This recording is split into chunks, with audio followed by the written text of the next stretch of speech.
Let's begin looking at what the SDA Church loves to claim initially. One of their favorite quotes, and it's found in a series of books, Selected Messages, Book 3, on page 30. Little heed is given to the Bible, and the Lord has given a lesser light to lead men and women to the greater light. So besides this making no sense, Adventists love this passage to say, oh, no. See, Ellen said if we just were reading our Bibles, we wouldn't even need her. This makes no sense. You don't need a lesser light to point you to a greater light. That's like shining a flashlight into the sun. But this is what they'll quote to say she's not equal with the Bible. She simply points us back to the Bible.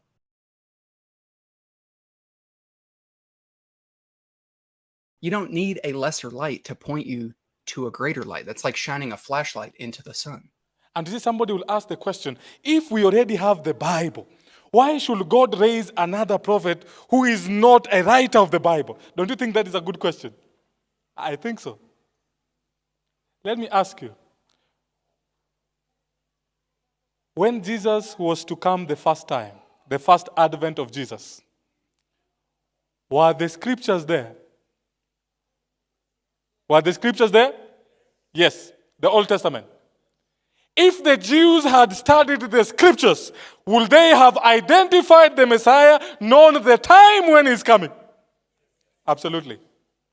Question. Why did God have to raise John the Baptist, a non-canonical prophet, who has not written any book in the Bible, while they already have the Bible?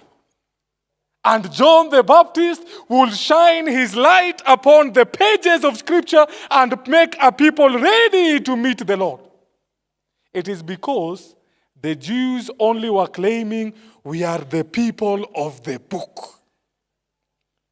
But in reality, they were not studying the Scriptures as they should.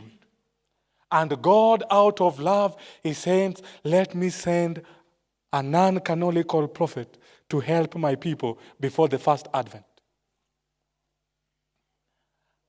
By the way, have you ever heard the expression, the greater light and the lesser light?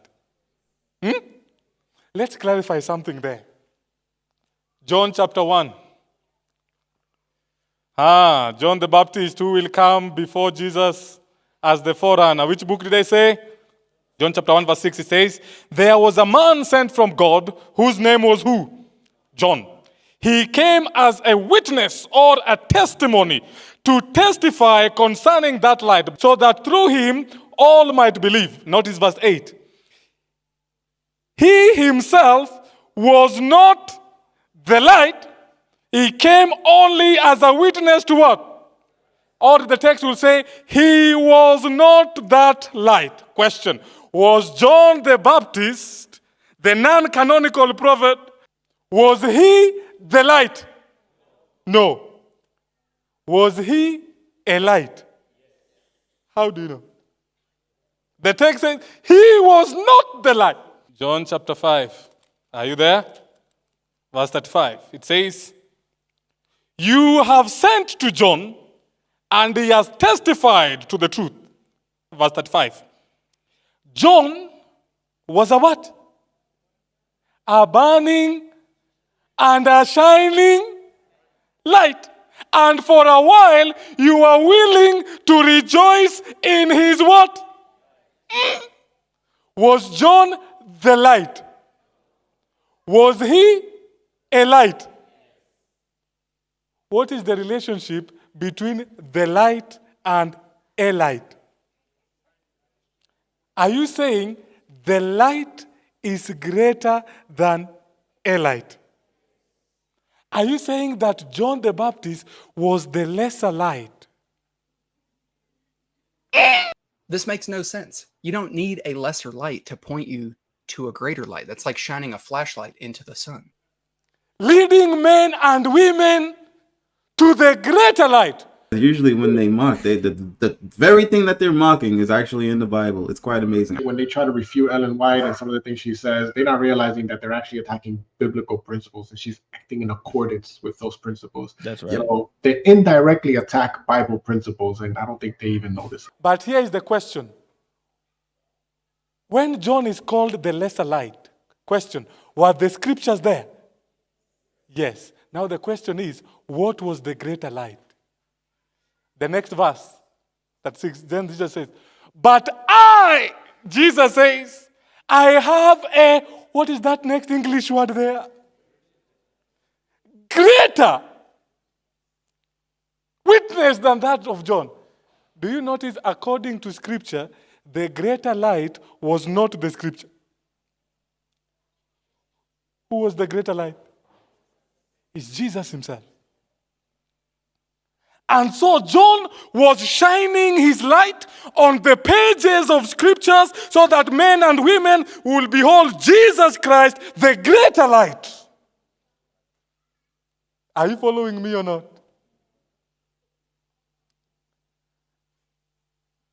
And make a people ready for the first advent of Jesus. And there is nothing new under the sun.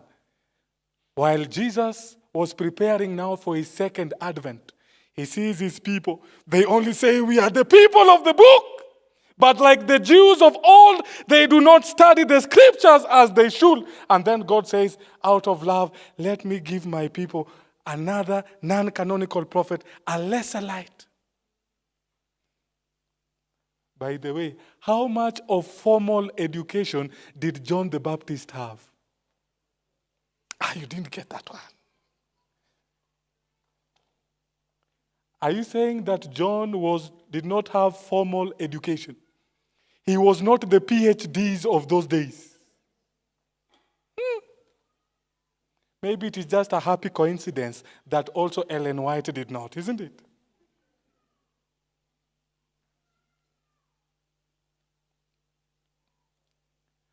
And therefore God, out of love for his church, sent a prophet, a lesser light, to shine its light on the pages of the Bible so that we can behold Jesus Christ, the greater light. But like the Jews of old, the Jews spoke of John the Baptist and said, he has a demon. That God's people rejected the lesser light. And did you know that the people who rejected John the Baptist are the very people who crucified Jesus? You didn't get that one. Apply it. That the people who rejected the testimony of John, they were not ready to meet Jesus at the first advent.